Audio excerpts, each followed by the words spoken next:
प्यारे बच्चों, भारतीय इतिहास में हजारों राजा हुए, सैकड़ों साम्राज्य हुए, किंतु हम कुछ चुनिंदा के बारे में केवल इसलिए पढ़ते हैं कि उन्होंने भारतीय इतिहास में महत्वपूर्ण योगदान दिया।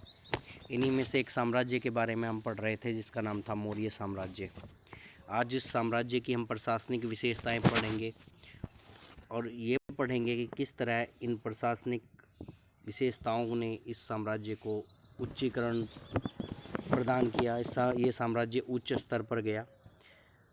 सबसे पहले बात करें इस वन के संस्थापना की। पहले भी बात की थी हमने। 321 ईस्वी पूर्व नंदवंश के लास्ट शासक घनानंद को हराकर चंद्रगुप्त मौर्य ने मौर्य साम्राज्य की स्थापना की थी।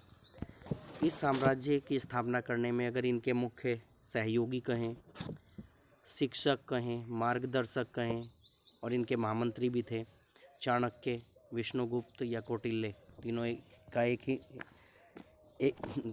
एक के ही नाम है। चाणक्य, कौटिल्य और विष्णुगुप्त के नाम से भी जाने जाते हैं। तो इनका महत्वपूर्ण योगदान था। वास्तविक संस्थापक चंद्रगुप्त मौर्य थे मौर्य साम्राज्य के। इसके बाद साम्राज्य को इनके पुत्र बिंदुसार ने आगे बढ़ाया और बाद में अशोक महान, उनके पुत्र इसी साम्राज्य से संबंधित हुए हैं। इसी साम्राज्य से उनका संबंध था।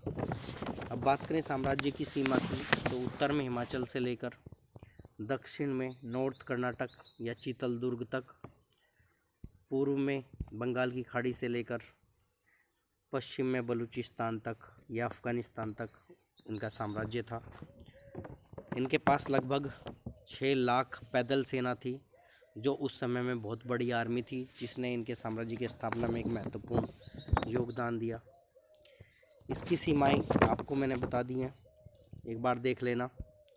बात करें चाणक्य की, तो चाणक्य ने सेना के चतुरंग बल बताए थे, जिनमें 4 बलों में पैदल सैनिक, घुड़सवार सेना, हाथी, युद्ध रथ प्रमुख थे। ये चारों इनकी सेना में शामिल थे। जब प्रश्न पढ़ेंगे पूरी डिटेल में पढ़ेंगे। बताया भी आपको 6 लाख पैदल सेना थी। इनकी केंद्रीय व्यवस्था ज़बरदस्त थी। केंद्रीयकरण प्रणाली की जो शुरुआत की भारत में, शासन की केंद्रीकृत प्रणाली की, उसका श्रेय मौर्य साम्राज्य को ही जाता है। इन्होंने जनपद और महाजनपद अपने शासन को 2 तरीके से बांटा था। नॉर्मल क्षेत्र को जनपद बोला जाता था और राजधानी क्षेत्र को महाजनपद। इसके अलावा चाणक्य ने राज्य के 7 अंग बताए, जिनमें राजा सर्वोच्च था। पिरामिड नुमा इनकी शासन व्यवस्था थी, जिसमें राजा सर्वोच्च था। उसके बाद अमात्य, जिसे आजकल हम मंत्री कहते हैं, जनपद, दुर्ग, कोष, बल व मित्र। लास्ट में चाणक्य ने इसमें एक और जोड़ दिया था, शत्रु। उन्होंने कहा शत्रु बनाना या ना बनाना अपने हाथ में है। इसके अलावा राजा जो सत्ता के शिखर पर था, अपराधी को दंड देना, न्याय व्यवस्था का सर्वोच्च अधिकारी राजा होता था, दीवानी व फौजदारी न्यायालय स्थापित थे और शांति स्थापित करना राजा का प्रमुख कार्य था। इनका कहा गया कोई भी निर्णय या आदेश खुद एक लिखित आदेश माना जाता था।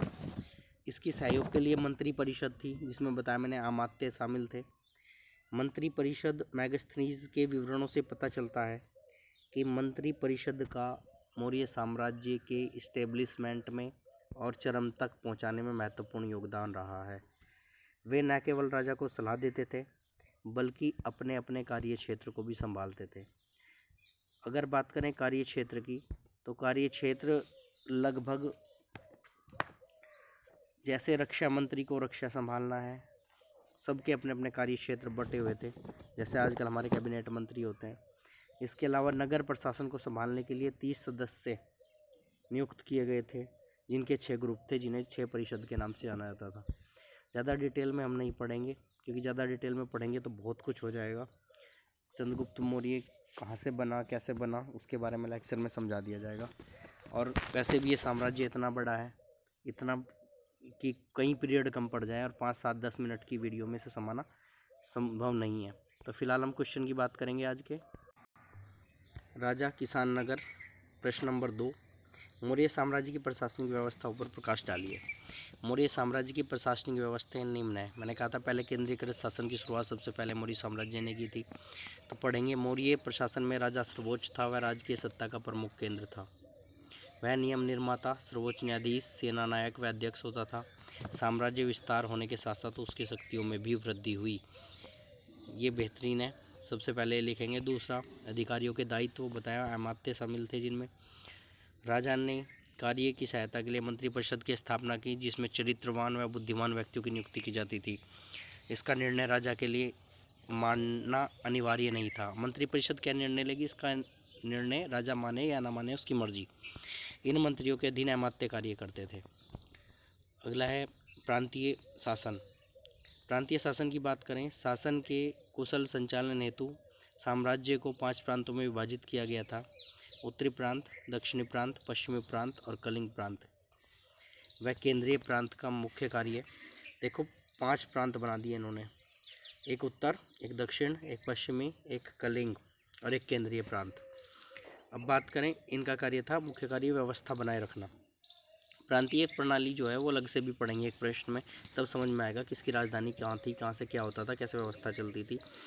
उसके बाद प्रशासनिक व्यवस्था 2 तरह से थे, नगरों की और ग्रामीण की। नगर की ग्रामीण प्रशासनिक व्यवस्था हेतु नगर में कई भागों में बांटा गया था। इसकी अपनी न्यायपालिका व नगर पालिका थी। नगर पालिका अध्यक्ष हेतु 3 सदस्यीय कमेटी थी जो 6 इकाइयों में विभाजित थी, जो अलग अलग कार्य देखती थी। 3 नहीं, वो 30 है, 30 सदस्य की कमेटी थी। ये गलत हो गया है, इसे ध्यान से सही कर लेना। 6 उसमें इकाइयों में विभाजित थी, जिसे परिषद कहा जाता था। उसके बाद ग्रामीण है। ग्रामीण व्यवस्था ग्राम पंचायतों द्वारा की जाती थी, जिसका मुखिया ग्रामीण कहलाता था। यानी ग्राम पंचायत का मुखिया क्या कहलाएगा, ग्रामीण। पंचायत के कार्य हेतु गोप नियुक्त किए गए थे, जो परिवार संख्या, खेतों का स्वामित्व, फसल कर, सड़क, पानी आदि का लेखा जोखा रखते थे। इसके बाद दंड विधान की बात आएगी। मौर्य साम्राज्य में दंड काफ़ी कठोर था। डाका डालने, चोरी व हत्या जैसे जघन्य अपराध हेतु मृत्युदंड व अंगभंग करने का प्रावधान था, अधिकार नहीं प्रावधान था। अन्य अपराधों हेतु आर्थिक दंड भी दिया जाता था। न्यायालय दीवानी व फौजदारी दोनों होते थे, मैंने अभी बताया। सर्वोच्च कौन था दंड अधिकारी, राजा। सैन्य प्रणाली, देखो सेना एक ऐसी चीज़ थी जिसने मौर्य साम्राज्य को सर्वोच्च शिखर पर ले गई। मौर्य साम्राज्य के पास शक्तिशाली सेना थी, जिसमें 6 लाख पैदल सैनिक, जिसे बताया मैंने 4 अंग बताए थे चाणक्य ने, 30,000 घुड़सवार, 9,000 हाथी और 8,000 रथ थे। इसके प्रबंध हेतु मंत्रालय भी स्थापित किया गया था। देखो इतनी बड़ी सेना थी, इसी वजह से ये सर्वोच्च पर पहुंचा। तो सैन्य प्रणाली ज़बरदस्त थी। उसके बाद अन्य विवरण करेंगे। कृषि लोगों का मुख्य व्यवसाय था। पशुपालन, शिल्प उद्योग काफ़ी उन्नत अवस्था में थे। शिक्षा का काफ़ी प्रसार किया गया था। तक्षशिला बड़ा विश्वविद्यालय था। दर्शन शास्त्र, साहित्यिक, विज्ञान की शिक्षा भी दी जाती थी। अशोक द्वारा बनाए गए स्तंभ शिल्पकला का अद्भुत उदाहरण है। देखो कितनी सारी शिक्षा दी जाती थी। एक विश्वविद्यालय भी था तक्षशिला। इसके अलावा एक चीज़ और जोड़ देना भाई, एक पॉइंट छूट गया है इसमें, वो है गुप्तचर प्रणाली। देखो एक संगठित गुप्तचर प्रणाली भी थी इनके पास, प्रशासनिक व्यवस्था को चलाए रखने के लिए। इस गुप्तचर प्रणाली में स्त्री और पुरुष दोनों होते थे, जो भेष बदल बदल कर गुप्तचरी करते थे। और वे कभी सन्यासी का वेश धारण कर लेते थे, कभी छात्रकार, कभी व्यापारी का, किसी भी प्रकार का वेश धारण करके वो प्रचार प्रसार, वो उसकी गुप्तचरी किया करते थे। और ऐसा लगता था कि ये अपने धर्म का प्रचार प्रसार कर रहे हैं या पढ़ाने आ रहे हैं, छात्र हैं, पढ़ने आ रहे हैं। उनका पता नहीं लगता था। बहुत गोपनीय प्रणाली थी वो भी एक, जिसका महत्वपूर्ण योगदान रहा है। लास्ट में लिख देंगे अन्य। अंत में कहा जा सकता है कि मौर्य साम्राज्य की प्रशासनिक व्यवस्था उच्च कोटि की थी। फिलहाल 5-7 नंबर में इतना ही कर लोगे तो काफ़ी रहेगा, ज़्यादा पेपर में टाइम भी नहीं होता, बाकी डिटेल में क्लास में पढ़ लेंगे। फिलहाल के लिए धन्यवाद।